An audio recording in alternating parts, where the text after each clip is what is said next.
Hey everybody, welcome back to the Sal Pitera channel. And today we're going to talk about the rising increase in Carnival cruise lines. Now, I'm not talking about ticket increases, but let's talk about all the small increases, specifically on this one, the recent change to the onboard gratuity policy. We'll be back to tell you all about it with Moscato right after this.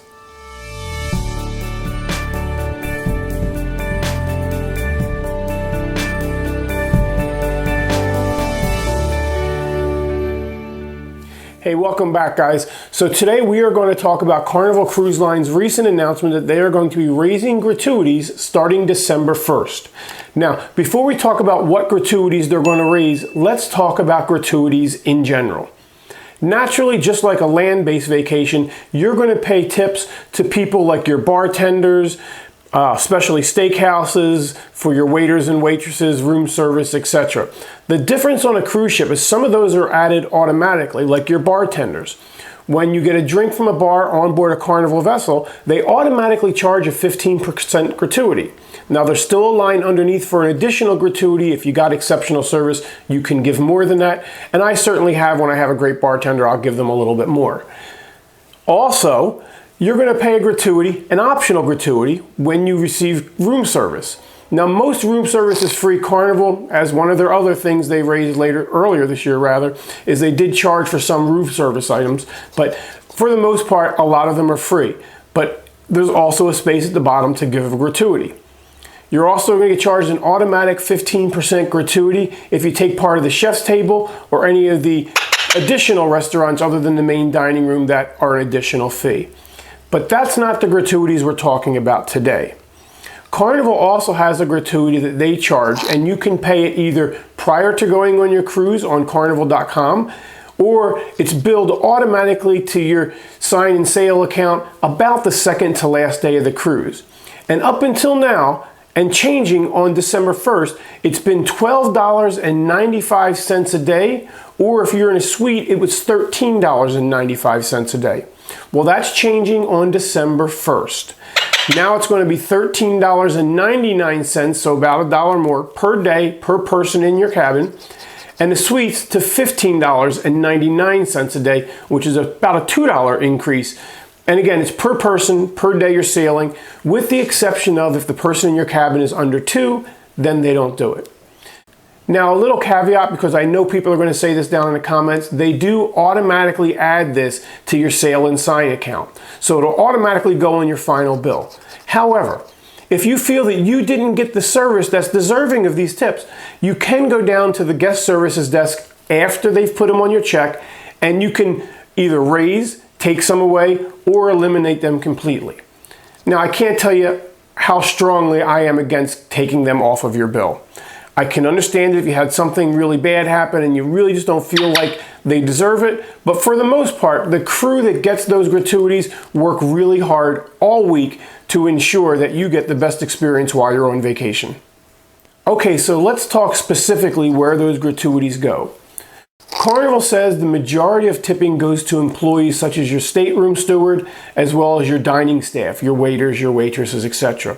A small portion also goes to a mix of other personnel who are guest-facing, people that you see working around the ship, but you wouldn't necessarily assume that they would get part of your tip. Things like guest services, some of the entertainment staff, etc. So here's how I feel about the tipping. First of all, like I said, I think the people who work on board to make your vacation fantastic deserve every penny that they get.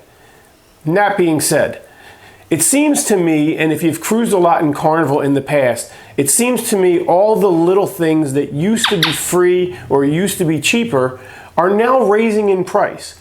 And the price of the cruise is staying the same. So what I'm kind of getting out of it is that Carnival's being cheap. What they're doing is they're passing on the increase in salary, what they should probably be paying their employees anyway, to the customer by raising the gratuities. They're also raising things like faster to the fun is now more expensive on some ships. You're going to find lots of things that they used to do that Carnival has cut back on. For instance, during Captain's Cocktail Night, there used to actually be a cocktail party, believe it or not, where they gave you hors d'oeuvres and free cocktails. That's gone. Little things like the chocolate mints they would put on your pillow at night, those are gone. Did you remember, or have you cruised long enough to remember, that on the last night of the cruise, your dining staff would actually give you a printed, painted photo of the ship that you were on? Those are gone. Lots of little things like the midnight buffets, lots of things that Carnival used to give you, they either now charge you for or they've just eliminated completely. Now, newer cruisers probably don't notice this because you've never seen it to compare it. But for a cruise line that boasts that the majority of their people are people who sail with them over and over and over again, I'm here to tell you, we do notice. We do notice the cutbacks. And we do notice that, and I kind of get where Carnival's thinking is. Carnival wants to keep pricing cheap. So the baseline fare for the cruise, they're always going to keep around $500 or about the same price as getting a hotel room somewhere. And I get that. They really don't want to have to raise that price what you see when you're booking your cruise so that ultimately you'll book more people. But the onboard experience, in my opinion, is definitely suffering. I don't mind having the additional restaurants that you have to pay for. I guess that's part of the way it is now. Most ships are doing it, but it's just all the little extras that you get nickeled and dimed for. Next thing you know, they're going to be charging for tendering. Oh, I forgot Carnival's now calling it a water taxi. But you never know what Carnival's going to charge for next week. Now, that being said, I'm a loyal Carnival cruiser, and it's not going to make me stop taking Carnival cruises. But it probably will make some people stop taking them, or at the very least, switch to another brand. Who knows? I guess we'll see in the future. So what do you think? Have you been traveling a while? What do you think about Carnival and the cutbacks they've made over the years? Do they bother you? Do they not bother you? What do you think just specifically about the cutbacks and the small price increases? We'd love to know what you're thinking.